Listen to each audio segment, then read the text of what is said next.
first thing I think of when I hear the term professional responsibilities is, oh, I hate corporate lifestyle.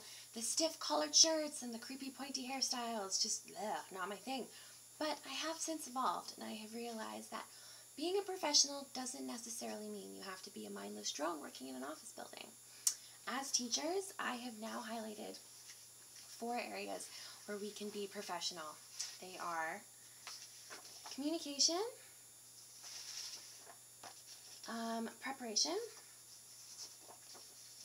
deportment, and conduct. So communication is my favorite, as I am a self-identified grammar snob.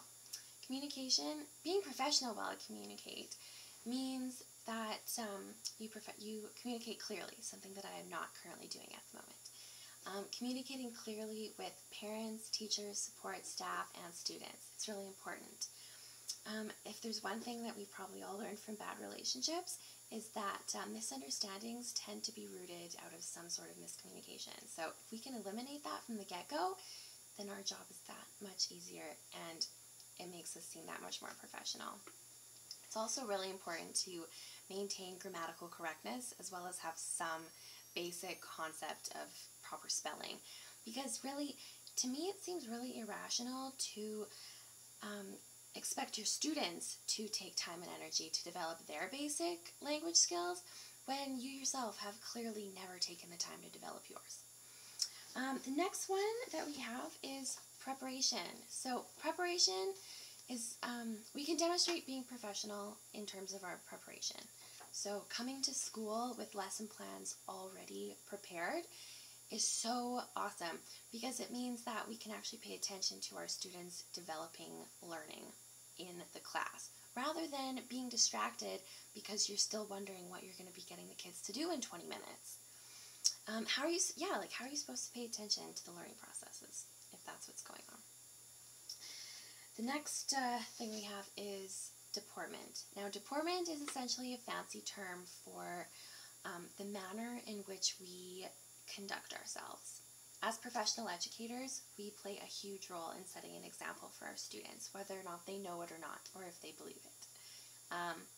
As a result, it's important that we maintain calm composure when we're under pressure or in stressful situations, as kids can really see through you if you're a little bit angsty. We also need to maintain maturity, not to the point where we become disconnected from our students, but to the point where they can still look up to you and respect you as an authority figure rather than a peer. Another thing that we really need to pay attention to in terms of deportment is physical dress. Wearing something like this, for instance, while it's cute when it's half dark and music is blaring at 11:30 at night, usually at a nightclub, probably not the best idea to wear that when you're teaching elementary school or teaching at all. It's not very professional to have things falling out where they shouldn't be. So lastly, we have conduct. Now, conduct is essentially just an aspect that pulls together different parts of all the other topics we've already covered. But essentially, we need to be respectful of people. We need to be respectful of our work environment. We need to be respectful of the people we work with, as well as our students. We need to pay attention to confidentiality, especially with report cards. It's important that we don't just randomly blab out the marks that other students have had in front of the whole class or to other parents, things like that. It's also important to take initiative when you're a teacher. A lot of people might be scared to. In that case, well, teaching probably isn't your profession.